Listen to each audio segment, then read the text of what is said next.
തുടങ്ങിയിട്ടുള്ളത്.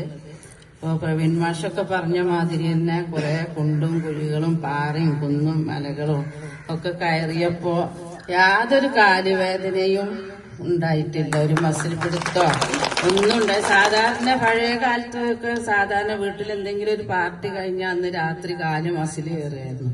ഇത് എത്ര നടന്നാലും കാര്യമായിട്ട് പറയണേ, എത്ര നടന്നിട്ടും ഒരു കാലുവേദന ഫീൽ ചെയ്തിട്ടില്ല. അപ്പോ അതുകൊണ്ട് നല്ലൊരു ഉപകാരമാണ് എനിക്ക് കിട്ടിയിട്ടുള്ളത്. പിന്നെ അതുപോലെ എല്ലാരോടും ഇങ്ങനെ പറയുമായിരുന്നു, പ്രവീൺ മാഷ പോലെ തന്നെയായിരുന്നു ഞാൻ. അപ്പൊ അവര് കൂടെ വരുന്നവര് പറയും, അത് താത്ത മാക്സവന്റെ ക്ലാസ് എടുക്കുകയാണെന്ന്. ഒന്ന് വേഗം വീട്ടിൽ നിന്ന് ഇറങ്ങി ചോദിച്ചിട്ട് വേഗം ഇറങ്ങി തന്നെ തിരക്ക് കൂട്ടുമ്പോ പറയണ മാക്സവന്റെ ക്ലാസ് എടുക്കുകയാണ് താത്ത. അങ്ങനെ എല്ലാം കൊണ്ടും നല്ലൊരു പ്രയോജനമായിരുന്നു മാത്സ് 7. പിന്നെ കുറച്ചായിട്ട് ഇലക്ഷൻ വർക്കും കാര്യമൊക്കെ ആയതുകൊണ്ട് ഒരു 2 മാസം 1.5 മാസം പോലെ വന്നിട്ടില്ലായിരുന്നു. ഇപ്പൊ വരല് തുടങ്ങിയിട്ട് 10 ദിവസമായി.